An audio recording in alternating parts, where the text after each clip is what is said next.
ஒரு அழகான ஒரு நிகழ்வை கேளுங்கள், உள்ளங்கள் எல்லாம் பூரித்துவிடும் இந்த நிகழ்வை கேட்டால். ஒரு ஏழ்மையான நிலையில் ஒரு தாய் வருகிறாள் 2 குழந்தைகளோடு ஆயிஷா ரலியல்லாஹு அன்ஹாவிடத்தில் ரசூலுல்லாஹ்வுடைய வீட்டிற்கு உணவு கேட்டு. ஆயிஷா ரலியல்லாஹு அன்ஹா அவங்களுடைய நிலைமையை பார்த்தவுடன் அவங்களுடைய வீட்டில் என்ன சாப்பாடு இருக்கும்? ரசூலுல்லாஹ்வுடைய வீட்டில் என்ன சாப்பாடு? நம்ம இஃப்தார்ல வைக்கிற உணவு மாதிரியா? சஹர்ல வைக்கக்கூடிய வகை வகையான உணவுகள் மாதிரியா? ரமதான் பசியோடு காலை இஃப்தாரில் இருந்து சஹர் வரை இருப்பதற்கு, சஹரில் இருந்து இஃப்தார் வரை. ஆனா நமக்கு சஹர்ல சாப்பிடுற சாப்பாடு அடுத்த இஃப்தார் வரைக்கும் கூட போதுமானது. அல்லாஹு அக்பர். இஃப்தாருக்கு பிறகு 3 சாப்பாடு வருது.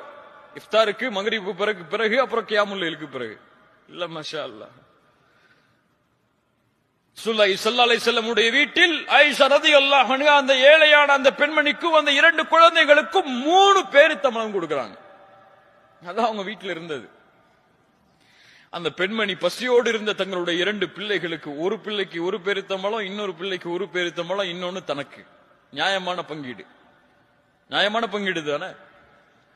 அந்த தாய் சாப்பிடல அந்த ஒரு பேரித்தம்பழத்தை. அந்த 2 குழந்தைகளும் சாப்பிட வரைக்கும் கொஞ்சம் காத்து இருக்கிறாங்க. ஆயிஷா ரலியல்லாஹு பாக்குறாங்க அத. அந்த 2 குழந்தைகளும் பேரித்தம்பழத்தை சாப்பிட்டு முடிச்சிருச்சு. தாய்க்கு ரொம்ப சந்தோஷம். அதுக்கு பிறகு அந்த பேரித்தம்பழத்தை சாப்பிடலான்னு வாய்க்கு கொண்டு போறாங்க. அந்த 2 குழந்தைகளும் கேக்குது எனக்கு கொடுங்கன்னு சொல்லி.